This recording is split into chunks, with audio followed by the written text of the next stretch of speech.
So Evander, illustrious boxing career. We relate so well because we come from the same background, and boxing kind of gave us a sense of hope, a sense of identity. What has boxing done for you?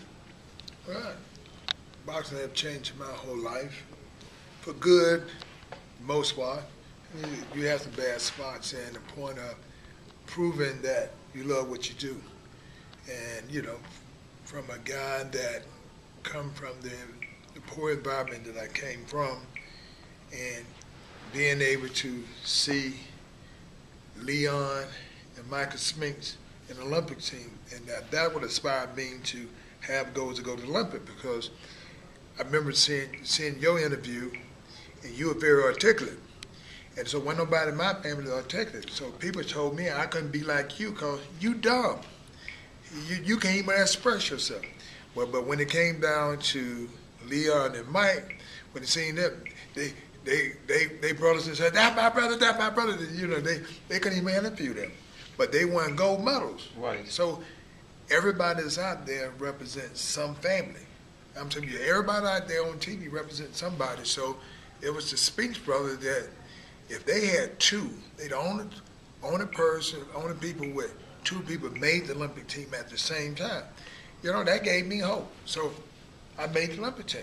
And so this is how, when they think, no, don't show this bad, that bad part is something that can help somebody out there too. Because, everybody, people, family born different. You don't choose your size, skin color and all this. But, you represent somebody out there who may be watching television and see this and inspire them to want to be something, and make them feel that they could. Something that another thing we have in common is comebacks and what have you. And I know there's been a lot of opposition saying you shouldn't come back, you should be fighting this and that. Because the times I came back, I didn't always come back. Unfortunately, I didn't come back for money, but a lot of times I came back because I was happiest in the ring, because that was my safe haven. I was also making comebacks, Evander, because my life was kind of in a limbo. I didn't really know what to do. Why do you continue this trail of trying to become champion again? Well, with me, from the end, I had people in my life say, look, life is about not how you start, how you end. So, if you don't plan on how you end, it was in 1986 when I had became the junior heavyweight champion of the world first. Then here it is. They asked me, how do you want to end your career? And I said, I want to be the very best. They said, what is the very best? I said, I really don't know yet. I said, but most important thing, the champion. Well, I said, when I said I want to end as a champion, and I put that dot right there and let you know that's it, and I started something new. I said, but, I said, a champion should end as a champion. I said, not as the former champion. I said, because they said once a champion, always a champion. I said, but you got to end it. You got to know how to end that to move in something else. And so with me, regardless of how much money I made, and when it was 1999, and then, I was gonna retire when I fought Leonard Evander. They gave the belt to him. Then I said, dog. I said, well, I got it, because my goal was to retire as an undisputed heavyweight champion of the world. Not saying one of the title.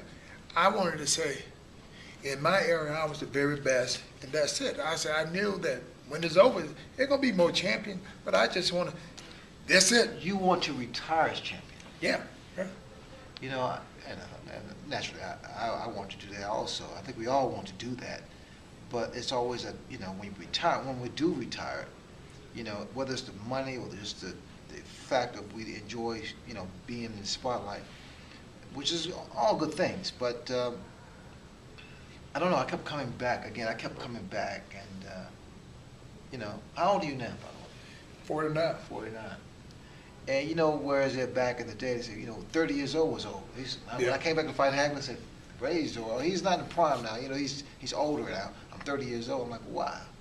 It's just such a different time now. What's wrong with boxing today? I don't think you get the proper promotion, and I don't think that the commentators, I think they are envy of the fighters. I said, well, you gonna say these guys ain't nothing but thugs and all this, and you make your living by putting them down. That's sad. That's destroying you're destroying what's supposed to be building by. It's just to hear the commentation for them to say, oh, I don't even know why people watching the fight. I'm talking, you working for HBO and you talking about you don't know why people, and you talk about all the negative things that people wouldn't even know that's necessary. Oh, it's Winky Rink birthday and it's only people that celebrate in the strip club. I'm like, this is what these people are envy and they're jealous and they say these things about people that give them a job. I mean, it's sad, so, it's almost like you destroying boxing, and because you don't think these men who work hard, who made a sacrifice at some point in time in their life to be who they are, and you're envy and jealous of them. I mean, I started boxing when I was 8 years old. I was told I could be that, but shoot, man, all the time I lost, I started crying and all this. My mom said, son, stop all the crying, stop all the crying. You're going back. I don't want to box no more, you're going back. Then finally, when I beat the guy, then my mom said, okay, you ain't got to fight no more. I said, but I won, because I'm going to get to go out of town now. I want to go. My mom said, and she just said something just real simple, and I was able to grasp it at 11 years old that, son, everything is not going to go your way, but if you quit, you'll be quitting the rest of your life, because everything is not going to go your way, and it's a part of life. It don't never go your way all the time, but you just got to be able to handle the bitter with the sweet. Right. Last question. What do you want your legacy to spell out for people? What do you want that legacy to state? Well, actually, the big thing is if they don't get number one thing, don't let nobody else determine your destination. Determine your own. And that's the reason why I chose boxing over football. I was a good football player, but the coaches get a chance to say, is you going to play or not? And boxing, whether they boo you or talk about you, that at the end, it's up to you to win in there. Because, you can push yourself a little bit more. Because every time I actually push myself, I'm that close to quitting. If I did a little bit more, and sure, come to God. Okay then. And Holyfield. Thanks, Bob.